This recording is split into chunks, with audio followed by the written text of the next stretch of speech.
2014 മുതൽ പ്രധാനമന്ത്രി നരേന്ദ്രമോദി വമ്പിച്ച ഭൂരിപക്ഷത്തിൽ വിജയിച്ചു വരുന്ന ലോക്സഭാ മണ്ഡലമാണ് ഉത്തർപ്രദേശിലെ വാരണാസി. ആ വാരണാസിയിൽ ഇത്തവണ നരേന്ദ്രമോദിയെ നേർക്കുനേർ നേരിടാനുള്ള ഇന്ത്യ സഖ്യത്തിന്റെ സ്ഥാനാർത്ഥിയെ തീരുമാനിച്ചിരിക്കുകയാണ്. ഇന്ത്യ സഖ്യത്തിന് വേണ്ടി കോൺഗ്രസ് മത്സരിക്കുന്ന സീറ്റിൽ കോൺഗ്രസിന്റെ പ്രദേശ് കോൺഗ്രസ് കമ്മിറ്റി പ്രസിഡന്റ് ആയിട്ടുള്ള അജയ് റോയ് ആയിരിക്കും ഇത്തവണ നരേന്ദ്രമോദിയെ നേരിടുക.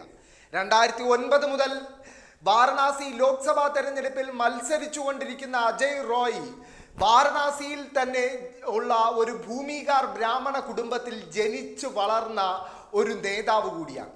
ആ ABVP എന്ന RSSന്റെ വിദ്യാർത്ഥി സംഘടനയിലാണ് അജയ് റോയ് തൻ്റെ രാഷ്ട്രീയ ജീവിതം ആരംഭിക്കുന്നത്. ABVPയിൽ രാഷ്ട്രീയ ജീവിതം ആരംഭിച്ചതിനോടൊപ്പം തന്നെ ഒരു ഗുണ്ട അധോലോക ജീവിതവും അതിനൊപ്പത്തിനൊപ്പം കൊണ്ടുപോകാൻ അജയ് റോയ് എപ്പോഴും ശ്രദ്ധിച്ചിരുന്നു. അജയ് റോയ് പലപ്പോഴും മാധ്യമങ്ങളുടെ വാർത്തകളിൽ നിറഞ്ഞിരുന്നത് ഗുണ്ടാപ്പകയുടെ പേരിലുള്ള ആക്രമണങ്ങളുടെയും പ്രത്യാക്രമണങ്ങളുടെയും പേരിലായിരുന്നു. ആ അജയ് റോയ് ആദ്യമായി ഒരു തെരഞ്ഞെടുപ്പ് മത്സരിക്കുന്നത് BJP ടിക്കറ്റിലാണ്. 1996 കൊലാസ്ല മണ്ഡലത്തിലായിരുന്നു ആദ്യത്തെ മത്സരം. അന്ന് മുതൽ പിന്നീട് തിരിഞ്ഞു നോക്കേണ്ടി വന്നിട്ടില്ല അജയ് റോയ്ക്ക്. 1996 മുതൽ 2007 വരെ തുടർച്ചയായി 3 തവണ അതേ മണ്ഡലത്തിൽ നിന്നും MLA ആയി തിരഞ്ഞെടുക്കപ്പെട്ടു അജയ് റോയ്. അതിനുശേഷം 2009 ലോക്സഭാ തെരഞ്ഞെടുപ്പിൽ സീറ്റ് നിഷേധിച്ചതിനെ തുടർന്ന് അജയ് റോയ് BJP ബന്ധം ഉപേക്ഷിച്ചു. തുടർന്ന് സമാജ്വാദി പാർട്ടിയിലെത്തിയ അജയ് റോയ് ആദ്യമായി 2009 ലോക്സഭാ തെരഞ്ഞെടുപ്പിൽ സമാജ്വാദി പാർട്ടി ടിക്കറ്റിൽ വാരണാസി ലോക്സഭാ മണ്ഡലത്തിൽ നിന്നും മത്സരിച്ചുവെങ്കിലും ദയനീയമായി പരാജയപ്പെട്ടു. 3ാം സ്ഥാനം കൊണ്ട് തൃപ്തിപ്പെടേണ്ടി വന്നു അജയ് റോയ്ക്ക് ആ തെരഞ്ഞെടുപ്പിൽ.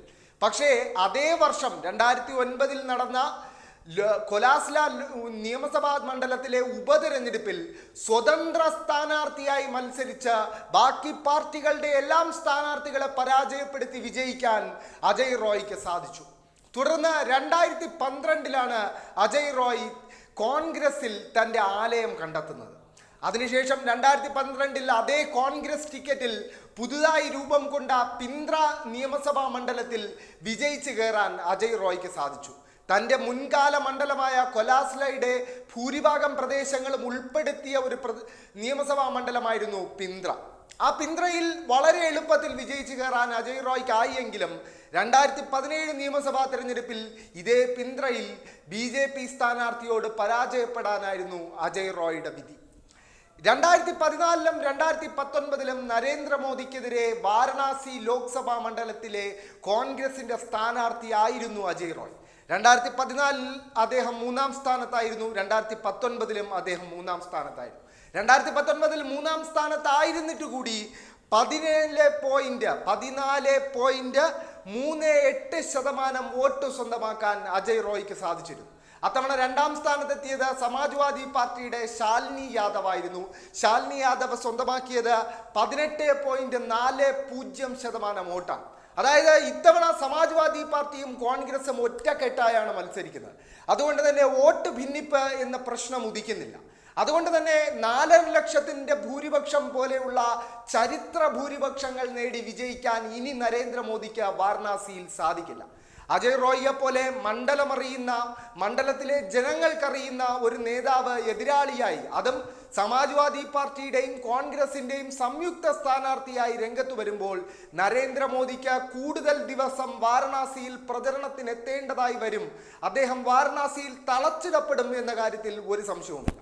ഇനി വാരണാസി ലോക്സഭാ മണ്ഡലത്തിന്റെ ഒരു സ്വഭാവം പരിശോധിക്കുകയാണെങ്കിൽ, രൂപീകൃതമായ കാലം മുതൽ ആദ്യത്തെ കുറച്ചു കാലം കോൺഗ്രസിനെ തുടർച്ചയായി വിജയിപ്പിച്ച മണ്ഡലം 1977 ജനതാ പാർട്ടിക്ക് ആ മണ്ഡലത്തിന്റെ ചരിത്രത്തിലെ തന്നെ ഏറ്റവും വലിയ ഭൂരിപക്ഷം സമ്മാനിച്ചാണ് വിജയിപ്പിച്ചത്.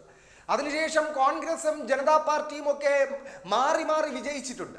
1967 CPMന്റെ സ്ഥാനാർത്ഥി വിജയിച്ച ഒരു മണ്ഡലം കൂടിയാണ് വാരണാസി എന്നത് അധികം പേർക്കറിയാത്ത ഒരു ചരിത്ര വസ്തുതയാണ്.